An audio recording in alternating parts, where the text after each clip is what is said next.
We're talking about website sales. We're talking about a service that is incredibly fundamental to Rocket Driver, right? We have been selling sites for 10 years, and you guys have really been doing all the sales. So, it's a service that there's a lot of ground to cover, but there's a lot of ground already covered on these trainings. If you're somebody who's been with us for a long time, as many of you are, you know that we've been doing trainings on sites for quite a while, but there are some new angles on this service because, websites evolve and they're still a very, very hot in demand service, right? Something that no matter what happens, there's always a market for sites and there's always a market for people who want to sell them, right? So you guys are going out there and you're, engaging with the customers, you're building your agencies on this service. And site sales for me goes back to my teenage years, the late 90s, back when I was developing sites myself and, hand coding them and working with Dreamweaver and, doing all the stuff that we used to do way back then.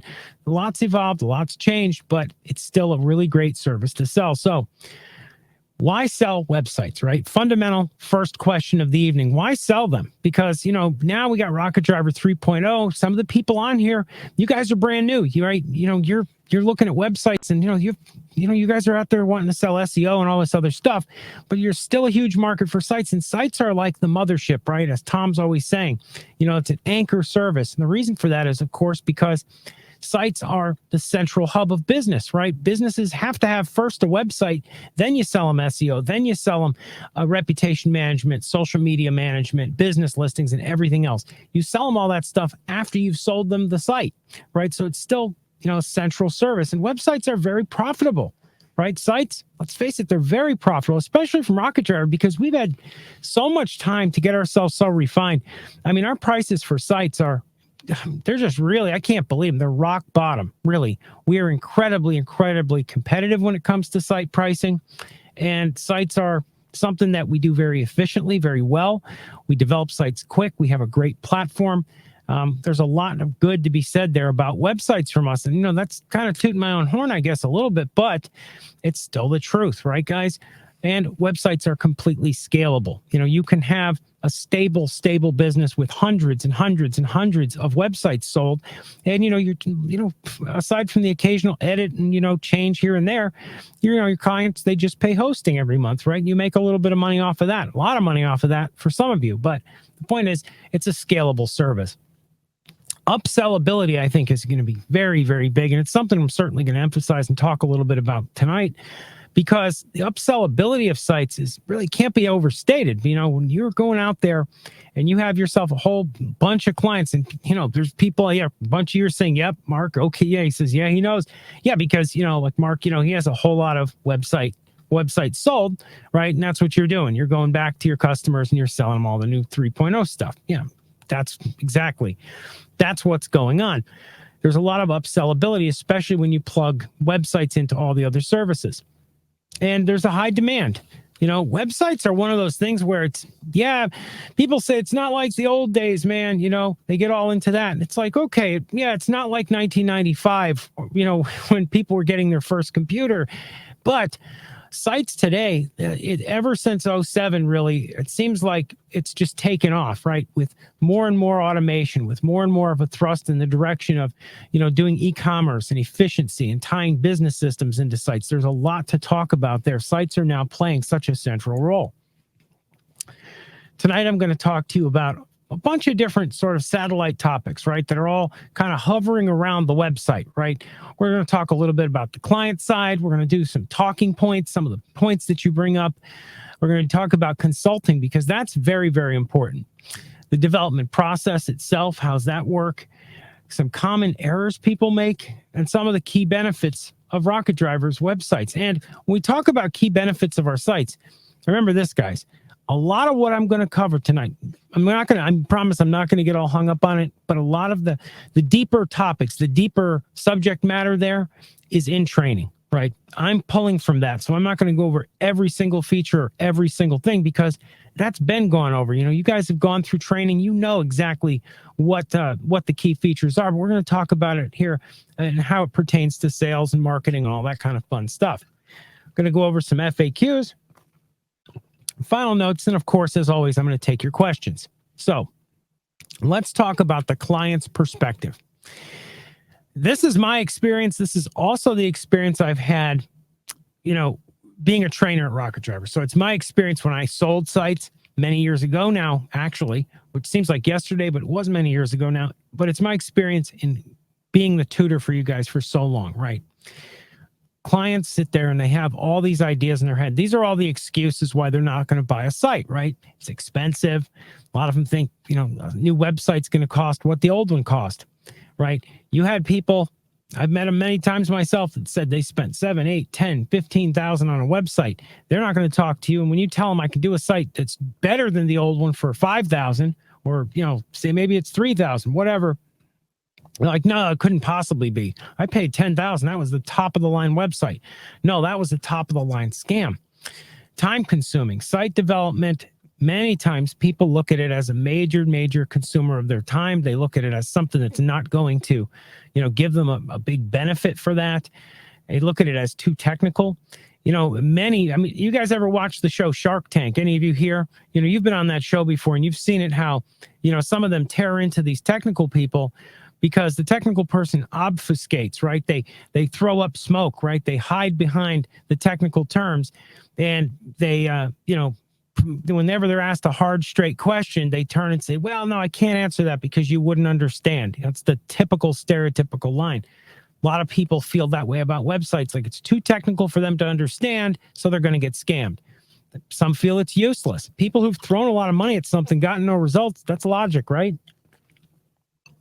A lot of them feel that it's incomprehensible, which is kind of like too technical, but part of the incomprehensibility of it is, and I just did a big article on this. I just wrote a big post on it about how, when it comes to websites, there's so many new technologies that plug into a site. Websites back in the day when we were building them, they were really simple by comparison, right? They were the equivalent, I like to say, of a digital comic book, right? They sat there online, you read it, that was it. There was no video, there's no social media, there's no forums, there's no interactivity. Maybe you had an email up there, right? And that was a big deal. When forums first came out, they were a huge deal. So sites can be incomprehensible, even though they, may be technically even understandable in that sense. The worst thing of all those people feeling their websites are good enough. This is something that's probably the worst thing you should hear. That's the one objection you really can't tear apart. When you get a prospect, you can, but my point is, you get a prospect who thinks their website is gorgeous when it's hideous. How are you going to, dismantle that? You're not. So that's the worst of all. But let's talk about some of the ways we can change people's minds, right? We have to show them a better way. What are those things? What are the points we try to get across to the prospect? What are we trying to get across to this person? You're trying to get across, first of all, your website's going to be cost effective, right? And I don't care what you're charging, right? Guys, the sky's the limit, right? We don't get involved in whatever you bill your end customers. You can go crazy with that. You can be really cheap, really expensive, whatever. But you should always have the argument that you're being cost effective to some degree, right? You should always have the argument that you're going to do something for your customer that's going to, in the end, benefit them, right? Make them money, not just parasitically, cost them money. You have to do something in return. You should always think about that. I think that's really important, especially when you're thinking in terms of longevity of your business. It's a really good idea to make sure that as you engage with the customers and you sell them sites and you offer solutions, all those solutions have a plan to make money for the customer, right? Web development should be easy. It should not be a process, and it very seldom is. Thank heavens here that we have a process in place with Rocket Driver for many years now that web development with us is very painless. 99% of sites that get processed, it is like literally kind of almost like a Ray Kroc's speedy system at McDonald's. They just they sing through. There's no issues. There's no hitches, no snags. Everything just flies through, and it's just perfect, right? And it should be a non-technical process. The technical stuff, that's why you're there. If your customer has to get involved in technical stuff, your client, you're doing something wrong. They shouldn't be involved in it. If somebody needs to call the hosting company, of course, we always encourage you guys, as a consultant, you're there, you're getting a wholesale rate. You have to fill that void. Now, our other services now are all managed services. Websites can't be, and there's a good reason for that. And I'll take the opportunity now to explain that, because people have asked that question: why aren't websites managed? Because web development is a highly, highly personal process. It's extremely personal. With our other services, if you look at them, if you look at SEO, reputation management, you look at social media management and omni-channel and business listings, all those services, although they're personal, they're a service that you can get set up in, like, say, a couple phone calls. Really, really, really quick, short, to the point. There's no development process, so to speak. All right. There is and there isn't. There are some parts that need to get ironed out with some services, but they're services that are designed from their DNA out, right? These services are designed to not need a massive amount of back and forth. Now, I'm not saying websites do need a massive amount, because most sites don't. Most sites, very, very easy. But when you're selling someone a website, you have to talk to that person. You have to have a meeting with them. You have to know what they want up there. It's part design. It's part content. It's an involved process, right? It's a consultative process. Not that it's, real difficult, right? We're always there to help, but it's a process that, you have to be there to go through with your client. And part of that is, when you're going through that process, you have to be the person that handles the technical stuff. Somebody has to get on the phone with the hosting company. Somebody has to get on the phone and talk about, to talk to them through getting a JPEG file zipped or whatever. You have to be that person to do that. It should be painless for your customers. You should tell them that. It should be a fun process, right? It should be fun to go through this development process. Shouldn't be something where they're like, oh no, I have to write all this stuff. No, it shouldn't. You have to show them that the website they have now is horrible, and give them that idea themselves. What you do with people, what I've learned, and I've done this before, I would never, ever once came out to a client and said, your website is bad, in this way, and this way, and this way. I would always come out and say, well, this is the other company, right? Now, we're going to go through some talking points on that note, right? We're going to go through and go through some of the ways in which you show somebody their site's bad, right? Hello, my name is blank, and your website's a piece of nothing, right? Point is, when you can't come out and just say it's garbage, right? You have to show them other better websites. This is something I advise to all of you guys. Now, you can start with your own website, right? That's a great way to start. Your site, the sites you guys have are good sites. So go out there and show that to them. Show them exactly what they're getting. Show them the features. Show them the fact that sites should have ROI. You should be getting a return on your investment for a website these days. It's not a situation where you have a website and it's like a brochure, a Post-it note online. Websites now, they're designed to do something. They're designed to get people engaged. We have so many technical features, so many things we can do to help. And not just with the site, but the offshoots of it down the road. For those of you on this call who are, in 3.0 and who are ultra partners and so on, you guys, when you sell a site to somebody, you're going ahead and you're selling it to them as a stage one, right? That's where your process begins, right? You sell the site, you come back, you sell them the next service, the next service, the next service. But at each stage, each successive stage is justified by the one before it, right? You sell someone a site, you do personalization. You make sure that that website is gorgeous. It fits the exact requirements they stipulated with you. You go through it and you make sure that it's doing its job. Now, one of the things that I've seen happen quite a few times, and that's point 3 here, which is controlling of the narrative. A lot of times, I see this at all stages, right? I see that as at multiple points within the journey of a website through our systems. You'll see the people lose the deals that they lose because the narrative gets changed by the prospect. They're not controlling it. The prospect, rather than getting their information in crystal clear clarity from the reseller, from the partner, they're going out and doing research on their own, and they're bringing tidbits back, and the partner can't rebut the assertions of them. I've seen this many times. Many people have brought this up to me in training and stuff when I've been talking with people that, they just get paved over by the customers. The customer wants to steer the conversation in the wrong direction. You have to avoid topic shift. You have to show them something they haven't seen before. That's what I think does it. That's what my experience, what I always did, whenever I went into demonstrations, I didn't go into demonstrations, thinking I was going to, make a person go through a big long slide deck or something like that. Or I wasn't doing it in a way that I'm present when I educate. I was doing it in a way where I was sitting at a table with one other person or three other people, and I was showing them options, right? I was saying, well, here's a website that we, constructed by this company. We can do something like this. Here's another site. We can do something like that. Here's a site that we just did like this. Show them options, show them something that is obviously better than what they have, and they're going to be receptive to it, right? But sometimes you have to highlight that stuff. You have to actually go and explain to them and dig into it and say, okay, well, why is it better? Well, it's better because this website has features A, B, C, D, and E. Yours doesn't have those features. You have to, bring stuff up. I always avoided direct negativity, right? And I used to train people, and I would tell them, let people see garbage and experience it.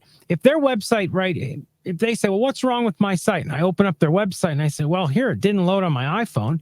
And then I go and pull it up on a desktop and it's got broken links. I say, well, these pages are dead. You need to show them the experience they're putting other people through, not accuse them of it.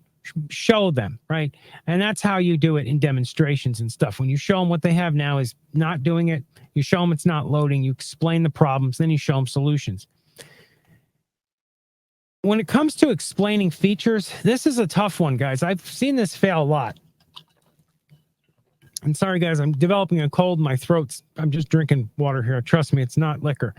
When it comes to, showing people features and going through features, you have to bring them through it in a way that gives them the information they need for the question they have, but doesn't take up huge amounts of airspace with technical stuff that's going to get them to shut down. People will shut down. I've noticed this many times when I've sold different technical things through the years.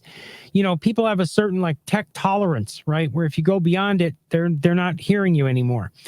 People are much more visceral, right? They respond to things that they can see and feel and touch and experience themselves, but things that are not, esoteric, remote. Now, listening and absorbing, I've said this many times, and I'm not going to go deeply into these topics because I've done big trainings on just about all these different topics, but listening, absorbing, thinking, going into the sales process, it's not a talking point per se, but it's very important that you do these things, that you take detailed notes, that you understand exactly what's going on, and that you're able to absorb it.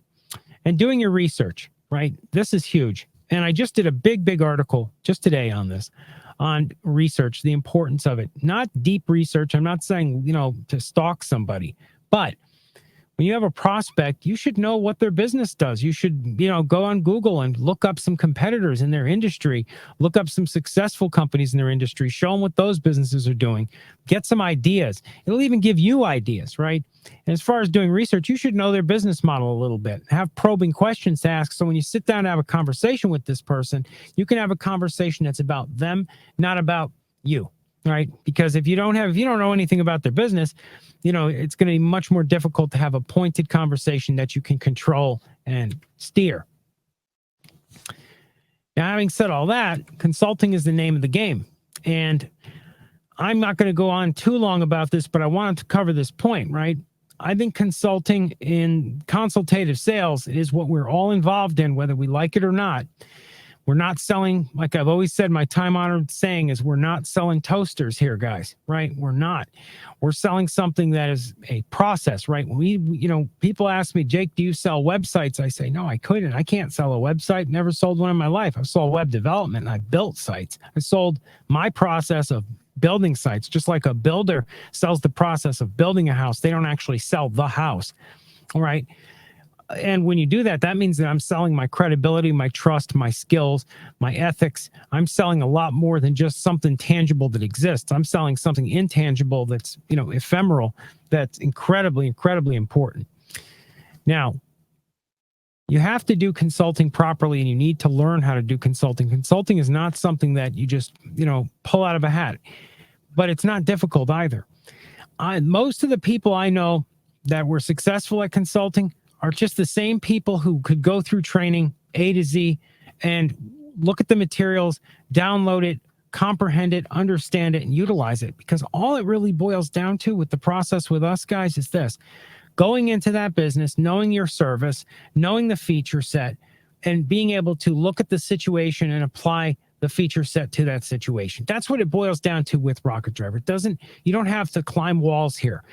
Now, when it comes into multi-service consulting, like for those of you in 3.0, you guys have a lot of advantages, because you can go in with like search engine optimization and you can literally not know a service at all. You can go in and just know how to get people to talk to you about search engine optimization. And of course, you can bring in our closers to get on the call and close for you, and you can learn in a hands-on way like that, while of course getting the sales as well.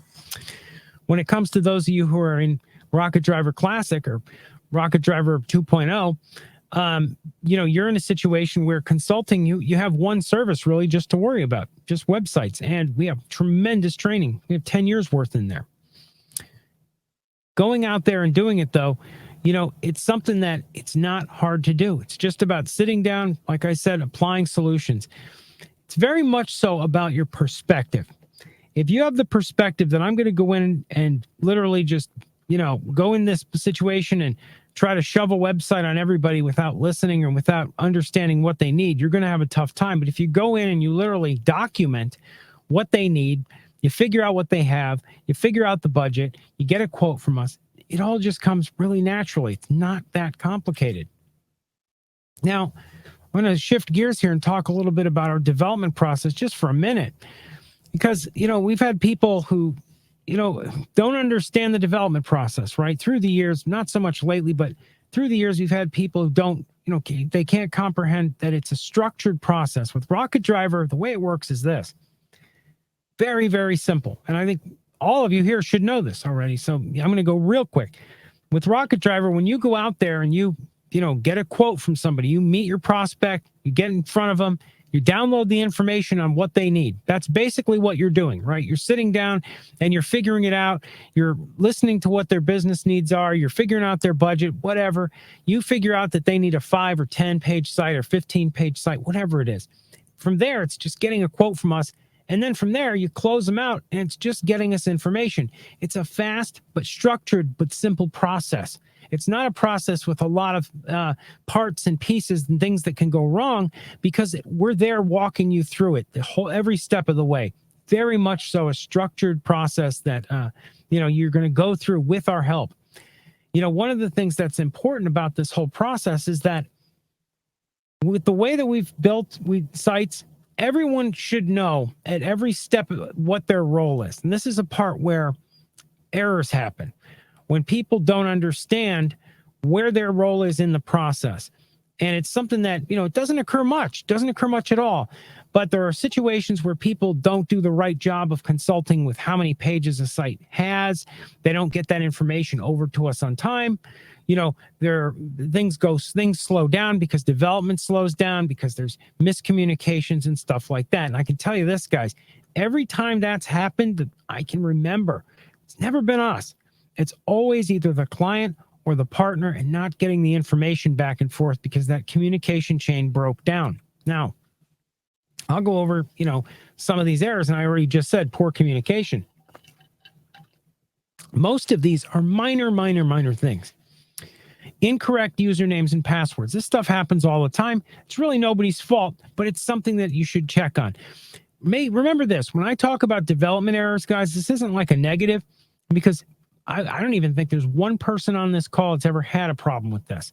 But these are the problems that can crop up. When they do, they can cause slowdown. So it's just something to get out there. Of course, poor communication. Always make sure your client knows what's going on from you, has a date and time when they know, then they should expect stuff. We know what's going on with you. We, get information to us when we request it, follow protocols, all that stuff. But incorrect usernames and passwords, this happens, right? Always make sure when a client gives you a username and a password, you check it before submitting it to development, because if you submit it to development and it's wrong, they're going to have to write back to you and say, hey, this is wrong. Then you have to write back to the client. It just causes a 3-way delay. Not following protocols, sending us data incorrectly, sending stuff over via email, not using WeTransfer and the systems that we want you to use.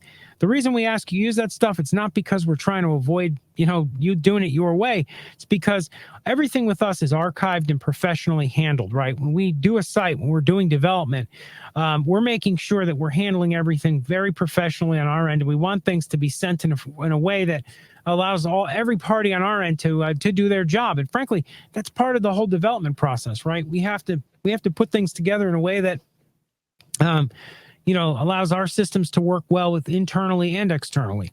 Disorganization, lost files, duplicate files. I was involved with a web development project not too terribly long ago, where there were just duplicates upon triplicates upon, quintuplicates. There were just tons of files being emailed around. The entire protocol broke down. There was no, complete mess, right? And we straightened it out. But the point was, when you have disorganization, when you don't have a plan in place to structure those files and put stuff together in a way that can get stuff over to us, so we can get our job done, things can really, really, really slow down. Not going over things with the end client completely or correctly. This is a real problem a lot of people have had, and they fortunately not often, but situations like where the end client, may have it in their head that they're going to get a website just like PepsiCo or Coca-Cola or IBM, or, they have the wrong perception of what they're going to get because things weren't explained to them. And sometimes clients will hear, end clients anyway, they'll hear what they want to hear, so we don't put all the blame on you guys, or, put no blame on any in particular person. But, sometimes there's problems that occur with not going over things correctly, and issues and errors that arise from that. Lack of attention to detail. This is a huge one. And that's like, everything from selecting the wrong image sizes to,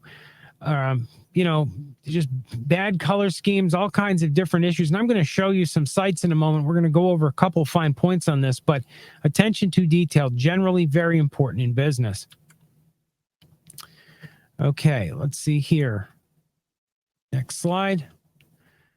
Now, go over some of the features of our websites, right, guys? Because, these are just 6 pretty, kind of big features that you should know about. And off the top of your head, you should be able to pull like rabbits out of your hat and talk about.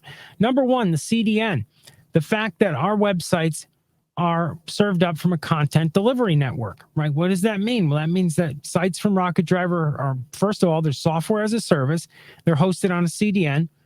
Those sites are hosted on servers located all over the world. So no matter where in the world a website, a person is that's loading a Rocket Driver site, that site is going to be loading from a local server.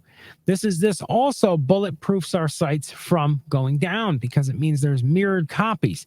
So site content can't get lost. Sites don't go down. Sites load very fast. They load so fast, in fact, that their sites from us are Google page speed optimized, which means that sites from us, right, you can go ahead and it means that they're going to load fast on all the various platforms. They're going to load fast. They're going to have a search engine optimization advantage, and they're going to get an advantage when it comes to social posting as well.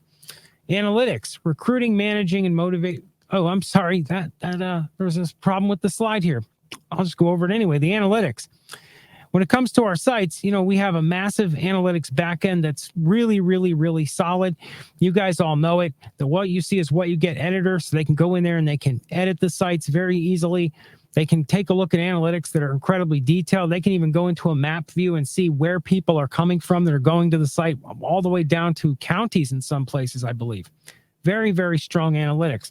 Security is absolutely solid as a rock with us. We have security updates that are going on daily to the antivirus databases. There's human monitoring over the security of the sites themselves. Actually, of the servers and the infrastructure, I should say, themselves. Design of our sites, absolutely, they're fantastic. You guys know, have had sites built with us. Our sites are gorgeous. The reason they're gorgeous is we start our design process starting from a set of really great sort of themes that we start from, and then we custom modify the site in every way possible, and we do a really, really good job of that. And of course, website personalization. That's kind of my favorite feature of sites from us, that we can develop a site literally that updates and changes depending upon users geography, meaning the person loading the site, if they're close by to the website, if they're, within a certain geographic area, the site will load up and give them one experience. If they're loading the site for the second time or the third time, we can give them different experiences. We can have the site change on holidays. So it'll load different stuff for holidays, like special offers and coupons and discounts and stuff like that.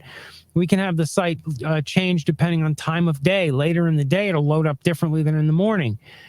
It's just an amazing feature when you think about the power that gives you, that, you can have the site literally themed for the morning, and anyone loading it up, it's going to look like the morning. And at the end of the day, it'll look like nighttime, right? You can do that kind of stuff with sites from Rocket Driver. It's really, really incredible and powerful.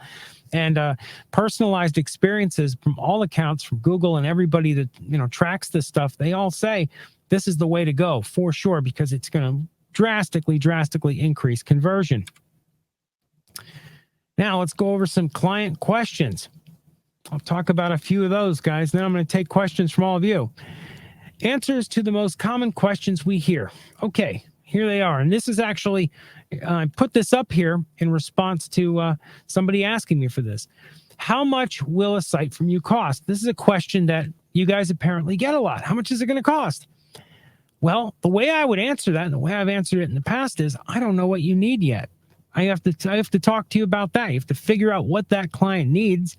And then you tell them and they say, well, I want to know right now. I want a 10-page site. How much right now? Well, you tell them, look, I have to go consult with my development staff. I have to go consult with my team. We have to go over this. We have to look at competitor sites. We need to analyze it. That's what you do, right? And if like ballpark, like say you just a week ago sold a realtor, for example, and this week you're talking to another realtor, and that the realtor last week, the site cost, I don't know, say that that you charged the last one $5,000, and this realtor wants the exact same thing. Well, what you can do in a situation like that is you can tell them, I don't know how much it's going to cost, but I promise you, it's going to be between a range of X and Y. Right? You can say somewhere in that area. And I would do that anyway myself, because I want to make sure that I qualify all my prospects anyway. Right? I want to make sure that they're qualified buyers. I'm not going to waste my time going through several meetings with somebody who, thinks $500 is a lot for a website. Will my website rank? Next question. Well, that's of course talking about search engines. When it comes to that, I tell everybody, nobody for any amount of money in the world can promise you your site's going to rank, except maybe the CEO of Google. And I am not the CEO of Google. And I'm not Bill Gates. I don't own any shares of Bing.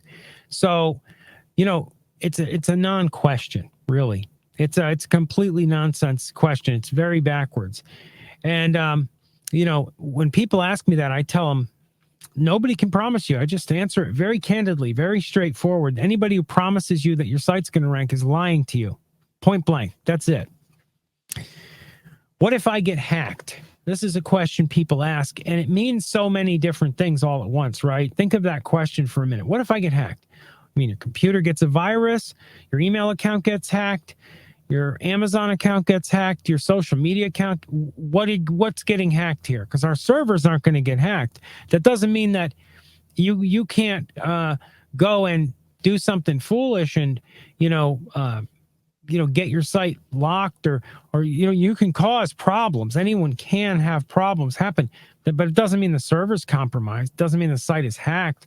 A lot of people these days don't understand that term. When you give your password away to your friend and they log into your email or whatever and they mess you up, that's not getting hacked. Getting hacked implies a security vulnerability and somebody compromising it, and it's a fault of the security measures. So when people come at you about that, I would just talk to them about the security that we have here at Rocket Driver is absolutely rock solid, 24/7 antivirus. That's a live active system.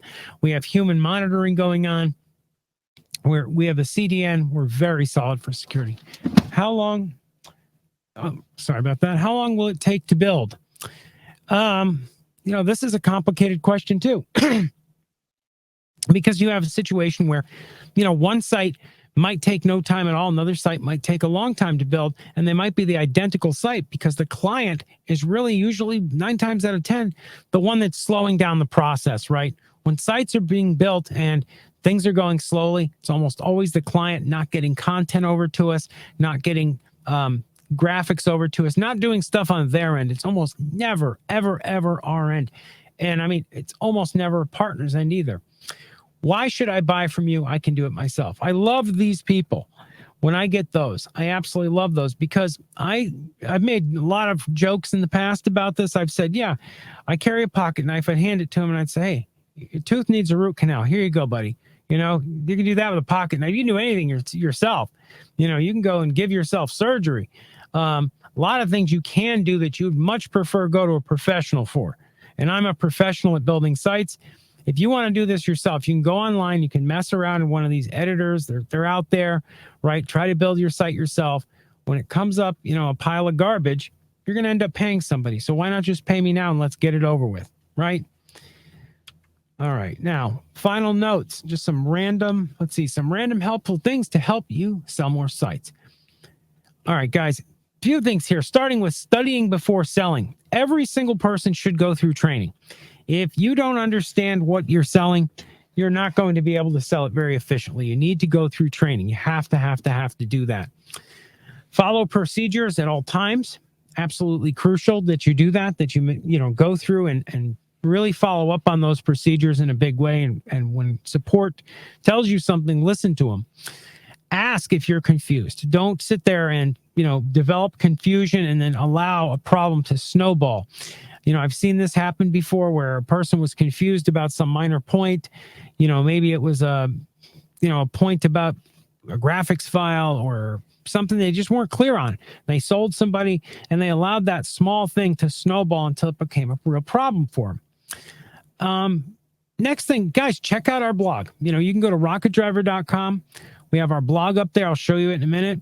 And I'd love you guys to just take a look, give some feedback, submit some comments, whatever you'd like to do. All right, everybody. It's great speaking with you all. Have a great weekend. You got my email. Get in touch with me, guys. Talk to you soon. Bye, everybody. Good night.